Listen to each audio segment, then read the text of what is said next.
What's up YouTube? This is Tahmid and you're watching another of these videos where I give personal finance advice. Personal finance advice that anybody can understand, even teenagers. I'm back, and just so we can push the YouTube algorithm up, make sure to hit the bright red subscribe button, leave a comment below, hit that thumbs up, and comment, go tell a friend, and share this video on social media for great personal finance content right here on Tahmid Talks. And I know the video title says in your 20s, but if you're 19, 18, 17, 16, we'll let you pass. Remember, the key with good money management is to start early. So without further ado, let's get right into it. My top seven tips on money management for young adulthood and even late teenage years. And as someone who's past their mid-20s, I don't want to reveal my age to the entire internet. I've learned a lot of these things from my own experiences and also teaching and working with hundreds of youths directly. So I know a thing or two about,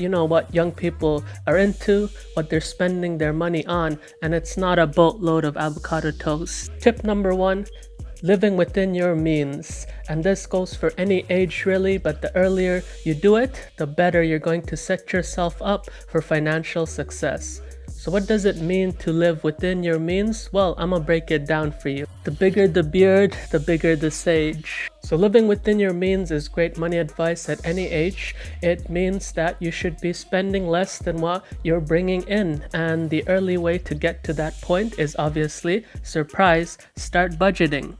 Budgeting will let you know how much money is coming in versus how much is going out. And to be living within your means, as they say, means that I have more money coming in than going out in my expenses, whatever those may be. But a lot of young people, they don't know how to track, they don't budget, so they have no idea. And even worse is if you have no idea how much money you're making after tax. Remember, always deduct an amount for taxes. Given the power of technology, there's lots of tax calculators online. They'll give you your after-tax income wherever you live. It also means, not borrowing money, going into bad type of debt. And if you want to learn about good debt versus bad debt, I made an entire series with a ton of videos called Money Talks. The link is in the description below.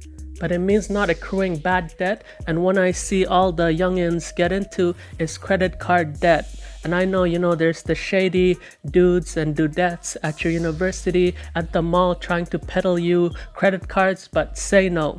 It's very easy. They come with the credit card, you say no, stop. Young people get into a lot of credit card debt early and they spend years and decades, sometimes a lifetime, paying all that debt off, a really bad debt. So yes, please, you gotta be smart and take the right steps to start living within your means. And the earlier you do it, the better you will be long term. Tip number two, pay yourself first.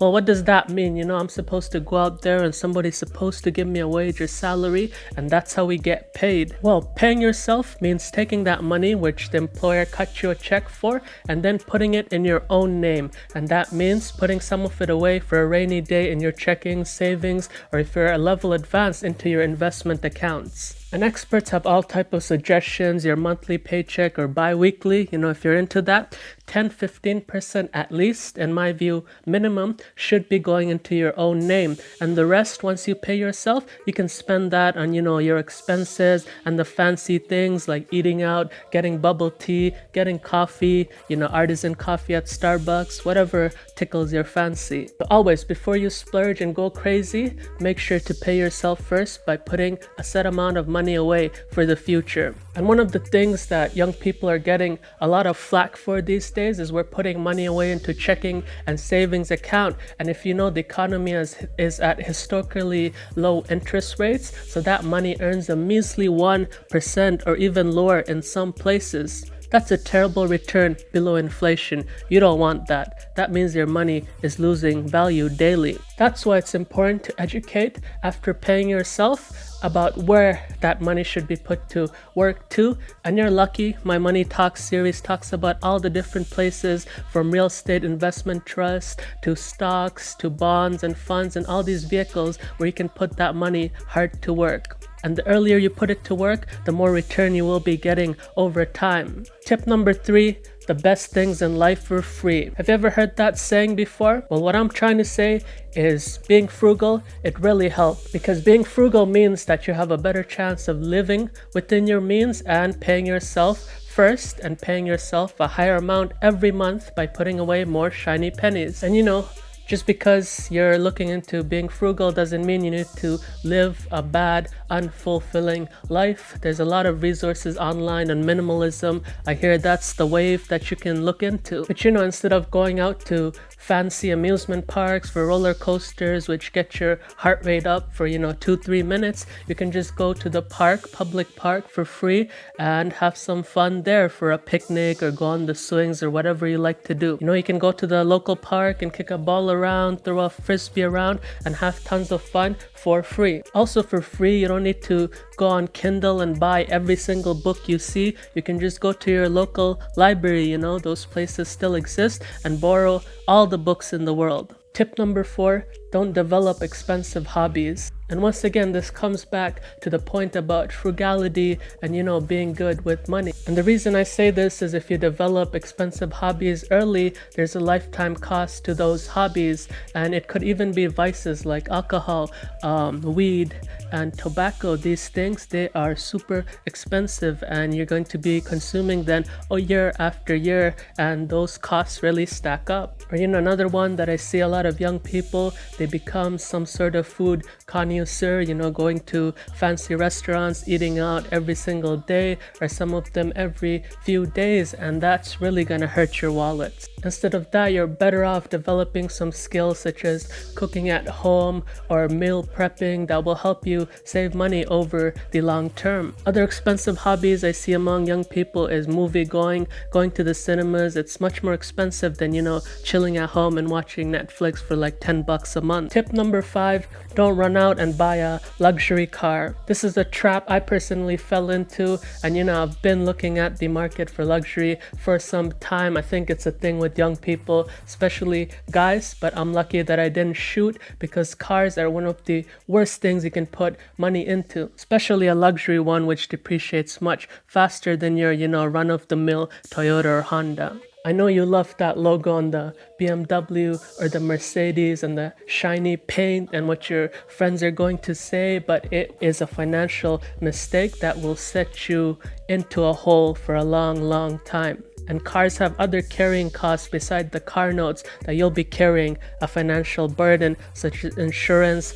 such as fuel, such as repairs, and it really is a financial disaster waiting to happen. Instead, if you take that BMW, Mercedes, Audi, whatever money and pay yourself first, in 20-30 years, that money could be worth 10-20 times what you would have paid for the car. So let's assume, quick maths, you spend $35,000 on a nice brand new BMW.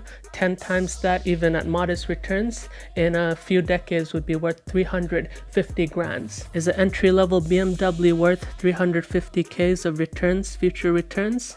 I think not. Tip number 6, don't get into expensive relationships. One of the biggest things people have trouble with is to their finances, and of course in relationships, is with marrying young and then getting into divorces, because divorces, divorce lawyers and all these things are super costly, and the court dramas, they run up a pretty penny. And if you can avoid that, it will save you a lot of money in the long term. The other issue is, I know a lot of you are on Tinder, Minder, Grindr, Hinge. I see the ads everywhere, and they want a little bit of that moolah, they want your pocketbooks.